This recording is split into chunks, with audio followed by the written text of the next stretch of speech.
మాదాపూర్లోని శ్రీ చైతన్య కాలేజీలో తెలంగాణ మహిళా commission chairman Nerella Sharada ఆకస్మిక తనిఖీ చేశారు. విద్యార్థులు కాలేజీ ప్రాంగణం, విద్యార్థినుల హాస్టళ్లు, మెస్ ను పరిశీలించారు.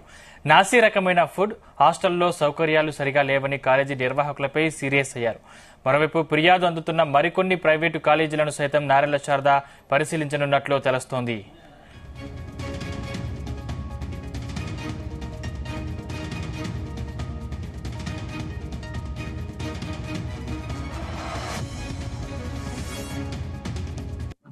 అసలు ఆమెకు నోరెలా వస్తుందో అర్థం కావట్లేదు నాకు సమాధానం చెప్పడానికి. ఫారినర్లు పడేసేయండి మన రూమ్ లో. ఆ ఎలకలు, కాక్రోచ్లు, జర్రీలు ఇద్దరిని పడేసేయండి ఆ రూమ్ లో. తుడిచిన గుడ్డనే పడేసిన అన్నం ఇద్దరికి పెట్టండి. అప్పుడు అర్థమవుతుంది వాళ్ళకు ఆ అన్నం ఎలా తింటారనేది. నీళ్లు పైనుండి పడుతున్నాయి సార్. ఆ ఫుడ్ కూర తినబుద్ధి కాదు అంటే పడితే పడని అంటున్నారంట. అంటే వాళ్ళు మనుషులు కాదా? No, you lost your job అంతే. No more you will be continuing in this job. Not only in this institution, nowhere else also. ఇందాక లాక్ చేసినటువంటిది అదితి ఓపెన్ చేయి సార్. ఒక్కసారి ఆలోచించుకోండి. అన్ని ఛానల్స్ టెలికాస్ట్ అయితే ఇదంతా మీ పరిస్థితి ఏంటో ఆలోచించుకోండి. 2 రోజులు పిల్లల్ని రూమ్ లేసి లాక్ చేశారంట. మీరేం తప్పు చేయకపోతే మా కారు కనిపించగానే మీరు లాక్ ఎందుకు చేశారు చెప్పండి. అమ్మా స్టూపిడ్ రీజన్స్ చెప్పకమ్మా. నాకు స్టూపిడ్ రీజన్స్ చెప్పకమ్మా.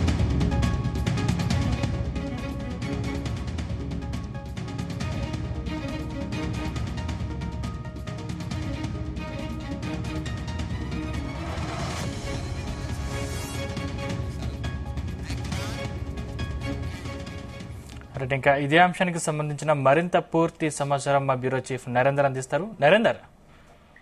రైతు సందీప్, కార్పొరేట్ కాలేజీల మాయాజాలం, అదేవిధంగా ర్యాంకుల భాగవతం ఇవన్నీ కూడా మనం గత కొన్నేళ్లుగా చూస్తూ వస్తున్నాం. ప్రధానంగా శ్రీ చైతన్య కావచ్చు, నారాయణ లాంటి కాలేజీల విషయంలో అప్పుడప్పుడు జరుగుతున్నటువంటి ఇష్యూస్ ఎప్పుడు తెరపైకి వస్తున్నటువంటి విషయం. అయితే women commission chairman Nerella Sharada గడిచిన 2 రోజుల క్రితం ఆమె వివిధ బ్రాంచ్లను తిరిగింది. ముఖ్యంగా శ్రీ చైతన్య జూనియర్ కాలేజీ కావచ్చు, మిగతా ఇన్స్టిట్యూషన్లు అన్నింటినీ కూడా ఆమె కలియదిరిగింది. ఆమెకు కొన్ని కంప్లైంట్స్ వచ్చాయి విద్యార్థుల నుంచి కావచ్చు, హాస్టల్స్ లో ఉంటున్నటువంటి పేరెంట్స్ కి సంబంధించినటువంటి కంప్లైంట్స్ వచ్చాయి.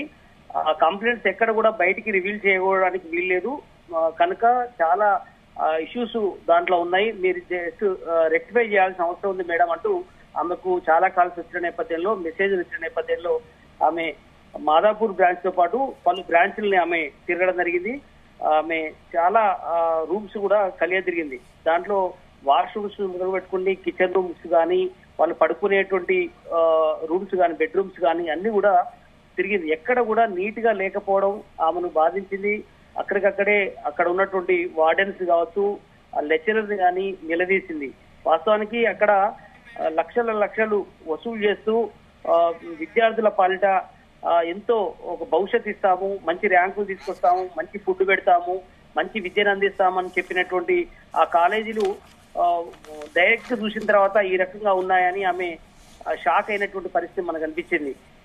కొంతమంది కంప్లైంట్స్ ఇచ్చిన నేపథ్యంలో ఆమె నేరుగా రూమ్ లోకి వెళ్లి స్టడీ అవర్స్ లో ఆమె నేరుగా రూమ్ లోకి వెళ్లి వాళ్ళని ఎక్కడ కూడా మీ పేరు బయటికి చెప్పను, మీరు ఏదున్నా ఓపెన్ గా నాతో మాట్లాడండి అని కూడా ఆమె ఇంట్రొడ్యూస్ చేసుకుంది.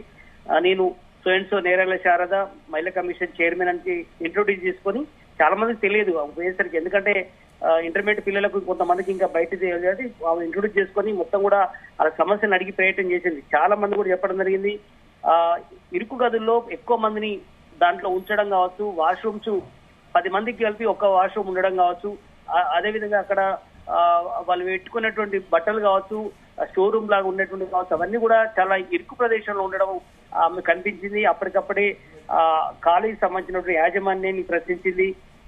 ఎక్కడ కూడా వెంటిలేషన్ లేకపోవడం అనేది ఆమె కళ్ళారా చూసింది. ఎందుకంటే ఫుడ్ సరిగా బాగలేదని అక్కడ ఉన్నటువంటి విద్యార్థులు డైరెక్ట్ గా కంప్లైంట్ ఇవ్వడం జరిగింది. ఈ మధ్య కాలంలో కొంతమంది సిక్ అయ్యారు, చాలా మంది హాస్పిటల్లో బారిన పడ్డ విషయం కూడా ఆమె దృష్టికి వచ్చింది. వెంటనే కాలేజీకి సంబంధించినటువంటి యాజమాన్యాన్ని మందలించినటువంటి పరిస్థితి మనం చూసాం.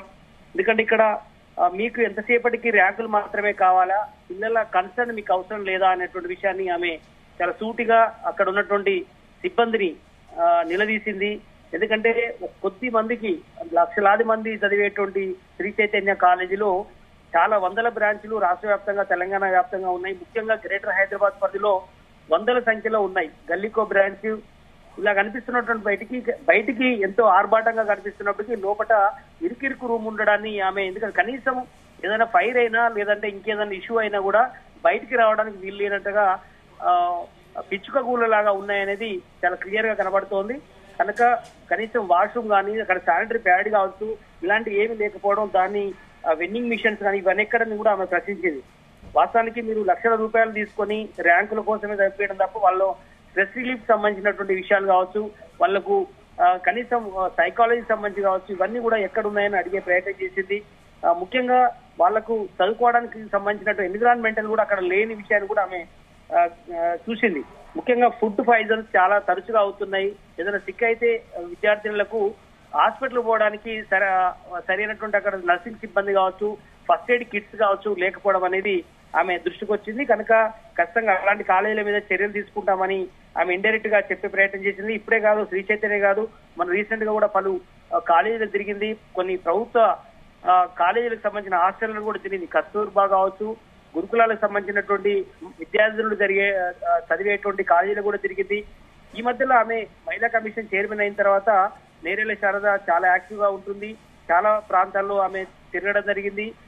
బట్ ఒక వైరల్ అవుతున్నాయి తిరిగేటువంటి ప్లేసెస్ కావచ్చు, ఇవన్నీ కావచ్చు.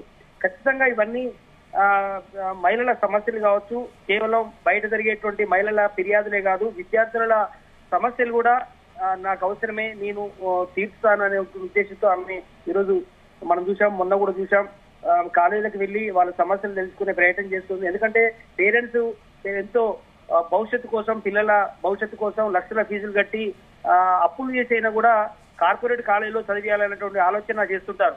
కానీ వాస్తవానికి ఇక్కడ జరిగేది ఏంది అనే విషయాన్ని వాళ్ళు కళ్ళారా చూసిన తర్వాత షాక్ అయినటువంటి పరిస్థితి. విద్యార్థులతో పాటు విద్యార్థుల పేరెంట్స్ కూడా ఇట్లాంటి పరిస్థితుల్లో మా పిల్లలు చదువుతున్నారు, మీరైనా చర్యలు తీసుకోండి, అట్లని చెప్పి మా అమ్మాయి మీద ఏమైనా యాక్షన్ తీసుకుంటారేమో అన్నటువంటి విషయం కూడా చెప్తూ కంప్లైంట్ చేయడం జరిగింది. దీంతో ఆమె నేరుగా పలు కాలేజీలు తిరగడం జరిగింది. ముఖ్యంగా శ్రీ చైతన్య కాలేజీలో ఇలాంటి ఫిర్యాదులు ఎక్కువగా రావడం పట్ల ఆమె షాక్ గురైంది నేరేళ్ల శారద. కనుక చూడాలి దీని మీద ఎలాంటి యాక్షన్ ఉంటుంది. శ్రీ చైతన్య కాలేజీతో పాటు మరికొన్ని కాలేజీలు కూడా ఇలాంటి పరిస్థితులే ఉన్నాయి అనే విషయాన్ని ఆమె దృష్టికి వచ్చింది.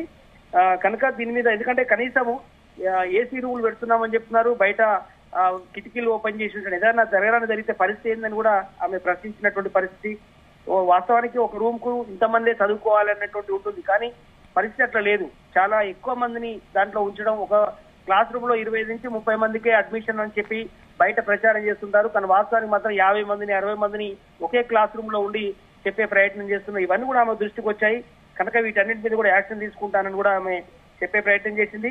బట్ ఇక్కడ నుంచి ఇలాంటి రిపీట్ కావడానికి వీల్లేదు అని చెప్పింది. మహిళల సమస్యలే కాదు, విద్యార్థినులు ఇలాంటి వాళ్ళ సమస్యల మీద ఎవరైనా ఎప్పుడైనా ఏ కాలేజీలో ఇలాంటి జరిగినా నా దృష్టికి తీసుకురండి, మహిళా కమిషన్ దృష్టికి తీసుకురండి అనేటువంటి విషయం మీద ఆమె చెప్పే ప్రయత్నం అయితే చేయడం అందరినీ హర్షించే విధంగా కనిపిస్తోంది. Sandeep, right, thank you Narender.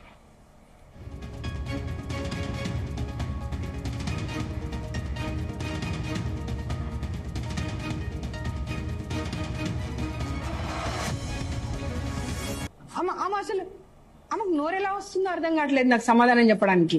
ఫారెన్లు పడేసాయండి మన రూమ్ లో. ఆ ఎలకలు, కాక్రోచ్లు, జర్రీలు ఇద్దరిని పడేసాయండి ఆ రూమ్ లో. తుడిచిన గుడ్డనే పడేసిన అన్నం ఇద్దరికి పెట్టండి, అప్పుడు అర్థమవుతుంది వాళ్ళకు ఆ అన్నం ఎలా తింటారనేది. నీళ్లు పైనుండి పడుతున్నాయి సార్, ఆ ఫుడ్ కూర తినబుద్ధి కాదు అంటే పడితే పడని అంటున్నారంట. అంటే వాళ్ళు మనుషులు కాదా?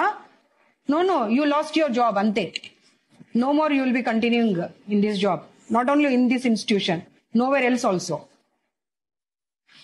ఇందాక లాక్ చేసినటువంటిది అదితి ఓపెన్ చేయి సార్. ఒక్కసారి ఆలోచించుకోండి, అన్ని ఛానల్స్ టెలికాస్ట్ అయితే ఇదంతా మీ పరిస్థితి ఏంటో ఆలోచించుకోండి. 2 రోజులు పిల్లల్ని రూమ్ లేసి లాక్ చేశారంట. మీరేం తప్పు చేయకపోతే మా కారు కనిపించగానే మీరు లాక్ ఎందుకు చేశారు చెప్పండి. అమ్మా, స్టూపిడ్ రీజన్స్ చెప్పకమ్మా, నాకు స్టూపిడ్ రీజన్స్ చెప్పకమ్మా. ఆమె అసలు ఆమెకు నోరెలా వస్తుందో అర్థం కావట్లేదు నాకు సమాధానం చెప్పడానికి. ఫారెన్లు పడేసాయండి మన రూమ్ లో. ఆ ఎలకలు